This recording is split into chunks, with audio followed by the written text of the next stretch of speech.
অন্যের বাড়ি দখল করে মধু চক্রের আসর বসানোর অভিযোগ বিজেপি দলীয় কাউন্সিলরের বিরুদ্ধে।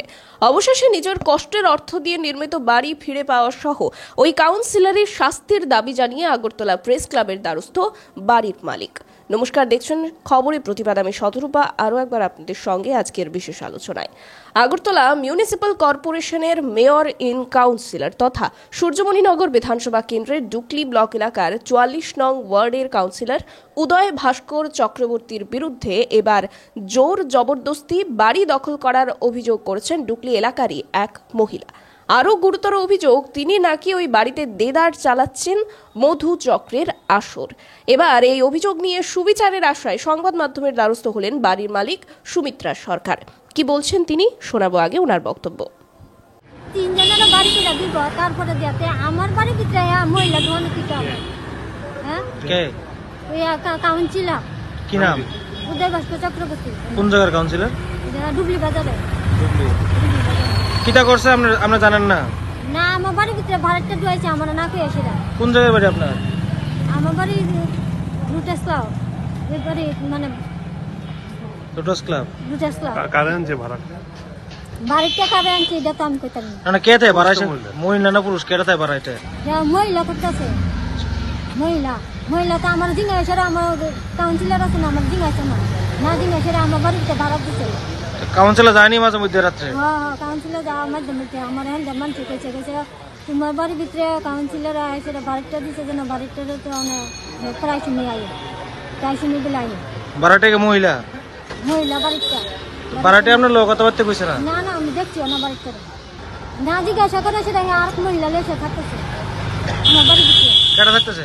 কাউন্সিলর উদয় ভাস্কর। হ্যাঁ, ভাড়া দিচ্ছে আর কি, আমার বাড়ি ভাড়া দিব কই সেটা তো আমার বাড়িতে ভাড়া দিচ্ছে। মানে দুর্য বুঝে সামনে বাড়ি দখল করছে? হ্যাঁ, দুর্য করছে আমার বাড়ির ভিতরে দেখতেছে আর কি।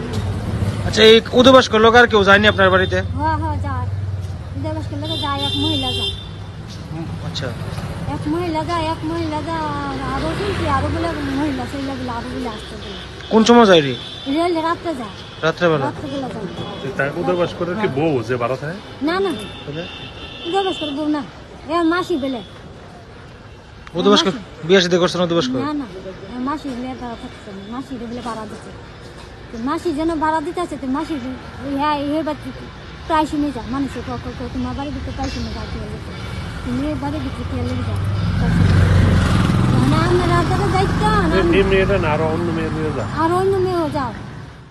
সুমিত্রা দেবী নিজের কষ্টার্জিত অর্থ দিয়ে তিলে তিলে এই বাড়িটি নির্মাণ করেছেন। সাত করে নির্মাণ করা এই বাড়িটি আচমকাই ওনার অনুপস্থিতিতে দখল নেওয়ার চেষ্টা করছেন কাউন্সিলর উদয় ভাস্কর চক্রবর্তী।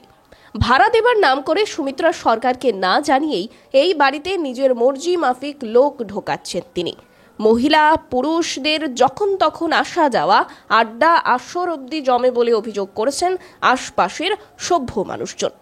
শুধুমাত্র উদয় ভাস্কর একা নয়, তার এই কর্মকাণ্ডে জড়িত রয়েছে ওই এলাকার প্রাক্তন বুথ প্রেসিডেন্ট কানু বণিকও, এমনটাও অভিযোগ করছেন সুমিত্রা সরকার। বেশ কয়েকদিন যাবৎ এই সমস্ত ঘটনাদি চলছে বলে সুমিত্রা দেবীকে অভিযোগ করে আসছিলেন এলাকার মানুষজন। অবশেষে নিজের দখলকৃত বাড়ি ফিরে পেতে এবং ঘন জনবসতি সম্পন্ন এই সভ্য এলাকায় উদয় ভাস্করদের এ ধরনের মধু চক্র বন্ধের জন্য জরুরি ব্যবস্থা নেওয়ার দাবি নিয়ে আজ আগরতলা প্রেস ক্লাবের দ্বারস্থ হয়ে সমস্ত ঘটনা সাংবাদিকদের ক্যামেরার সামনে তুলে ধরলেন তিনি। তার পাশাপাশি সুষ্ঠু বিচারের দাবিও জানালেন। বিজেপি দলীয় কাউন্সিলরের এই ধরনের কর্মকাণ্ডের অভিযোগ প্রকাশ্যে আসতেই আবারও পার্টির গুরুত্বপূর্ণ পদে আসীন ব্যক্তিবর্গের যোগ্যতা নিয়ে প্রশ্ন উঠতে শুরু করেছে। এর আগেও এমন বহু ঘটনা প্রকাশ্যে এসেছে, যদিও কোনো ক্ষেত্রেই অভিযুক্তদের বিরুদ্ধে আর কোনো পদক্ষেপ নিতে দেখা যায়নি দলকে, যার ফলে পার্টির নাম ভিড়িয়ে অনেকে এই ধরনের অপকর্ম চালিয়ে যাচ্ছেন নির্ভয়ে। উদয় ভাস্করের বিরুদ্ধে উঠে আসা এই অভিযোগ আদৌ কতটা সত্য তা তদন্ত সাপেক্ষ, আর যদি এই অভিযোগের সত্যতা প্রকাশ্যে আসে তবে তার বিরুদ্ধে কি দল আগামী দিনে কোনো কঠিন সিদ্ধান্ত গ্রহণ করে কিনা, সুমিত্রা সরকারই বা ন্যায় বিচার পান কিনা, সেটাই দেখার বিষয়। আপনাদের এই সংক্রান্ত কোনো মন্তব্য থাকলে জানাতে পারেন কমেন্টে, এবং অন্যান্য গুরুত্বপূর্ণ আপডেটসগুলো দেখতে চোখ রাখুন খবরের প্রতিবাদে। নমস্কার।